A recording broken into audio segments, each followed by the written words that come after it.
We went into it quite blasé, I suppose, didn't we? Oh, it's exciting, we're going to find out if it's a boy or girl. We'd only been in there 2 minutes before the sonographer said, we've got a problem here. I thought, oh, the machine's broken or something's gone wrong, we're going to need to move to another room. And she said, quite matter of fact, I think your baby's got spina bifida.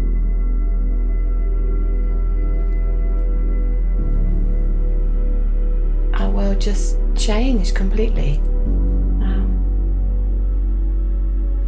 What is that? Lion. A wolf.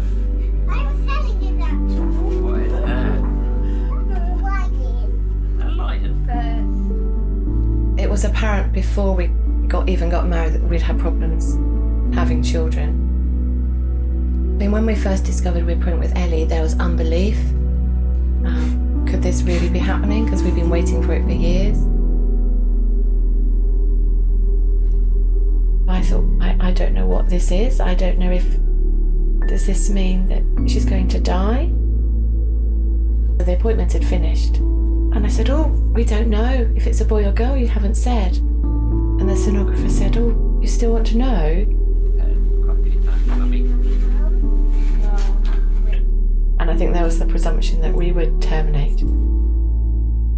They were telling us that in all likelihood our little girl wouldn't be able to do anything below the waist, that her legs wouldn't work. That's the normal way in which spina bifida affects children. And they were talking about how that could potentially cause learning disabilities. We'd have to think about it from a financial point of view as well. One of us would have to give up work.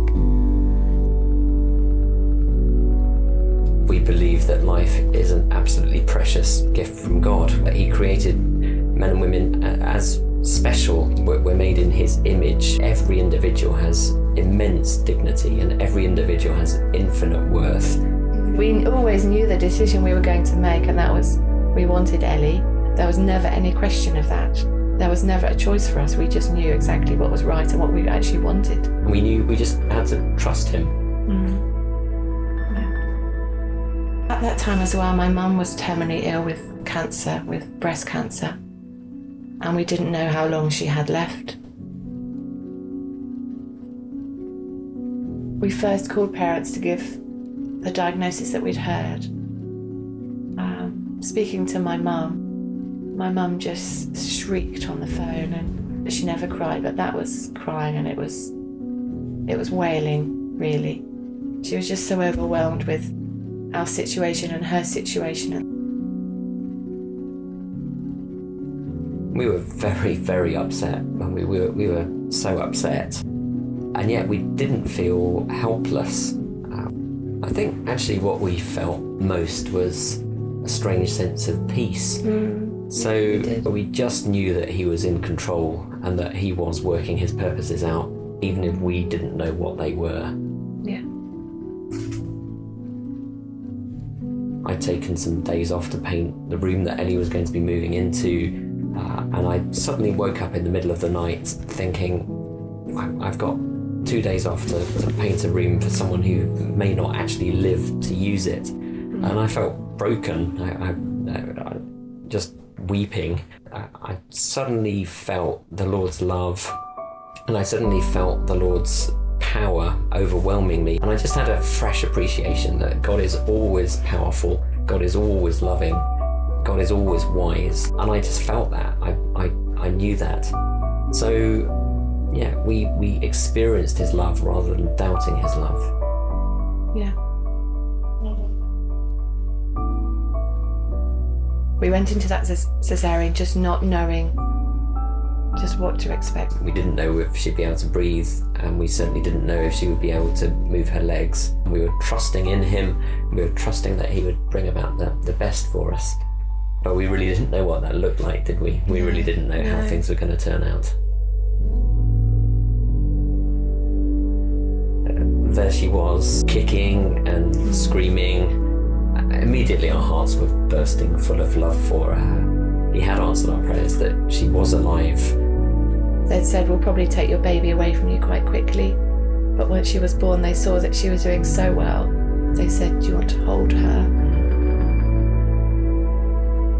So Ellie was born in early December and Mum died mid-March.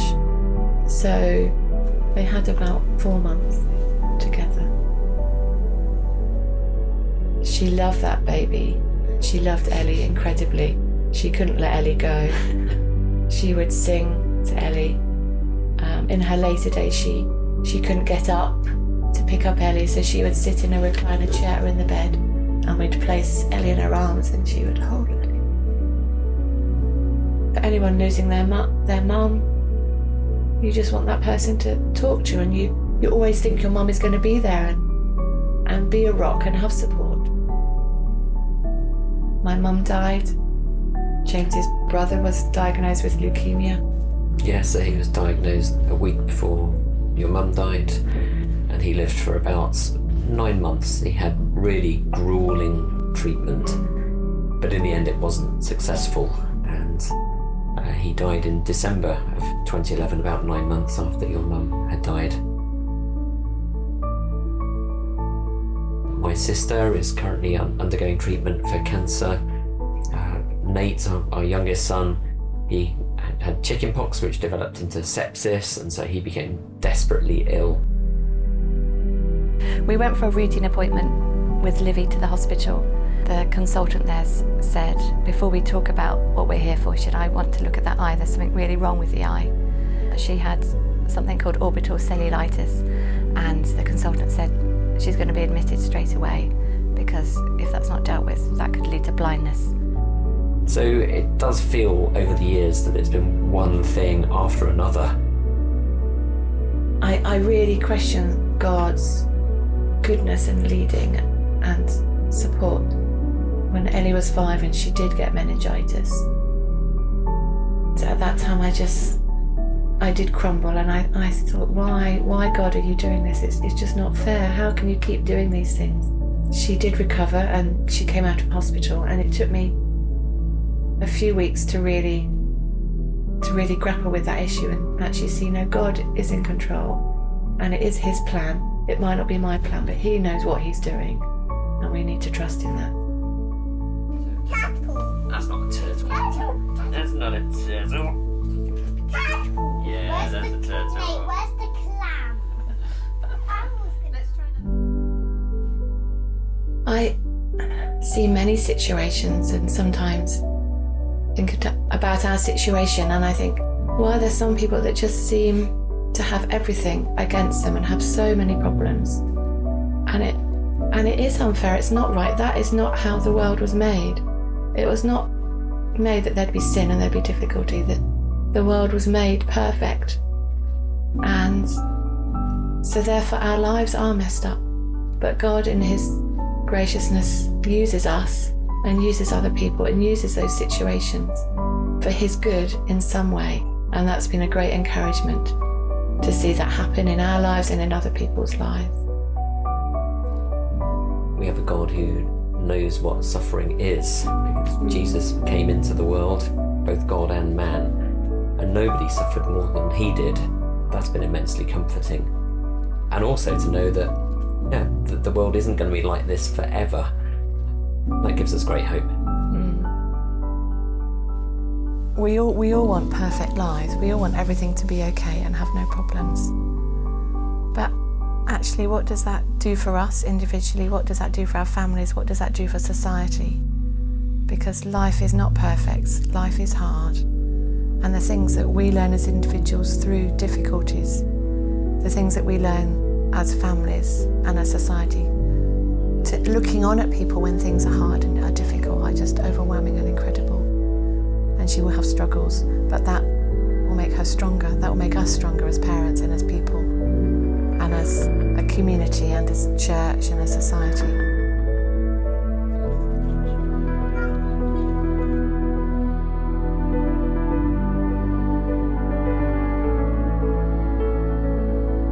I'd always wanted to be a teacher, and then investigated that and then realised it wasn't for me. And then suddenly the question was, what should I be doing with my life? And then occupational therapy came into my life. I investigated it and actually thought, yes, this is the right thing for me. And I worked in occupational therapy for about 2 or 3 years, and then Ellie came along, and just having that training was such a blessing, and it just led me into areas of supporting Ellie that I would never be able to do. So that was not a coincidence at all. God led me to that, down that path that I had never even considered.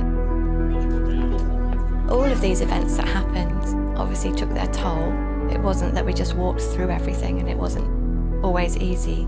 The build-up of everything and the impacts of that was that I just reached burnout points and I wasn't able to carry on. Thankfully, we were able to take some time out, weren't we? So just that time and that space, that really helped us. The Lord says, "So do not fear, for I am with you. Do not be dismayed, for I am your God. I will strengthen you, and yes, I will help you, and yes, I will uphold you with my righteous right hand." We do fear from time to time, but through all of that, we know we have someone with us who will strengthen us and help us and hold us. He is more and more precious to us. We're so thankful for all the children we have that we never expected to have. Ellie is funny, energetic, loves life, loves people. Livy is creative, she's artistic, she loves to serve, she loves to help people, she loves to care for people. Nate is a bit of a maniac really, but he's always energetic, always full of life, always running, always hungry, but he's a great character.